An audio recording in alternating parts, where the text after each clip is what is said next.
we were left with. But so when that happened afterwards, Tessa, we were still here, right? We could not leave because of the pandemic. Yeah. Then yes, a year went by again. Now we're talking into 2020. God, where's the time going?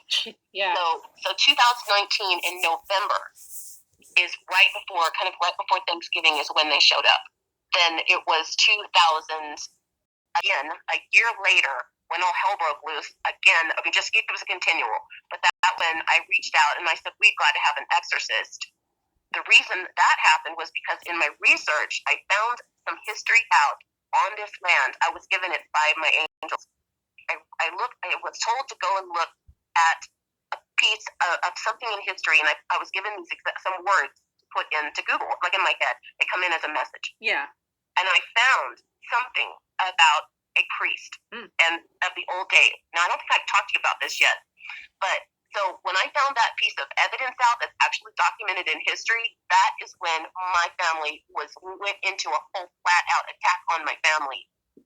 And when I say that, I mean everybody began be pitted against each other, and it ripped my family apart at that moment. It was one of the worst parts that ever happened to this whole thing, was to see my family ripped apart emotionally, and it was very hard. So that's when I said, if we can't get out, we have to get a priest.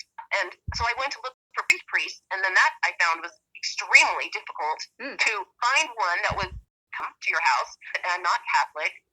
And so I went into a whole bunch of research about this. And the interesting thing is during that research, I found someone called Darkness Dave. I did not know who Darkness Dave was. It was Darkness Dave Radio. And Darkness Dave had something on Facebook, and I saw that he has a prayer list.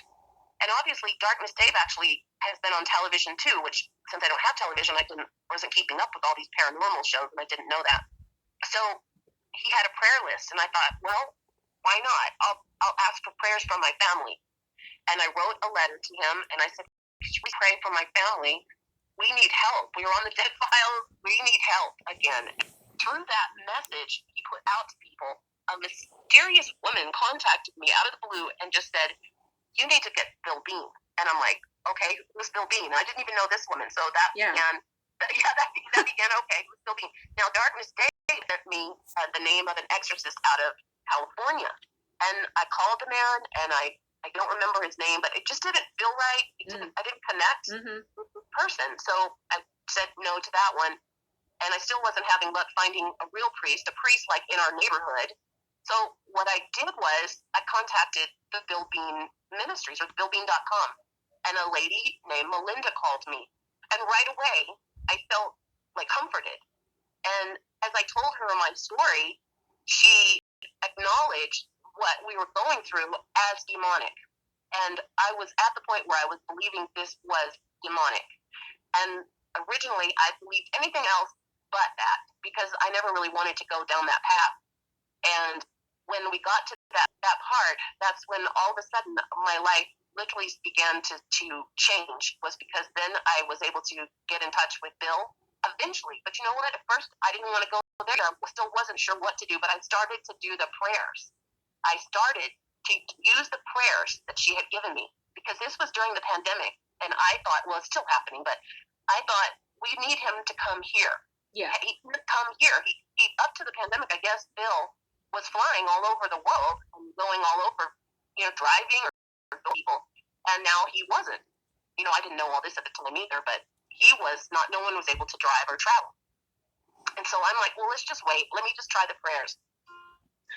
And then we'll see, what, it was just a matter of weeks, but to see if we could get him to somehow come here. Sure enough, we started to do the prayers, and Joe and I were so ready to try anything that we band together. And because we were separating again, we were all becoming torn apart again. And even him, he was right in the middle of a family not getting along, no one believing or seeing ghosts everywhere, but nobody wanted to acknowledge them as they're the problem or they're part of it.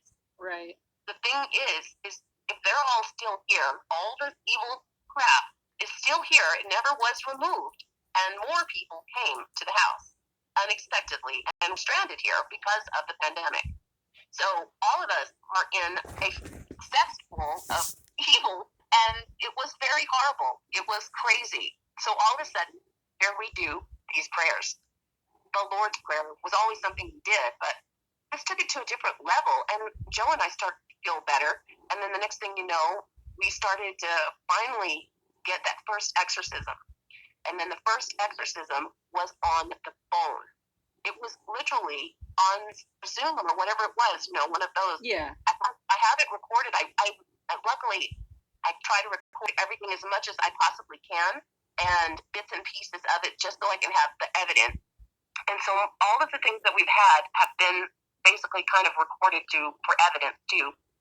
So that is when we actually saw a huge change in our house. Our whole house was like completely different after the first exorcism.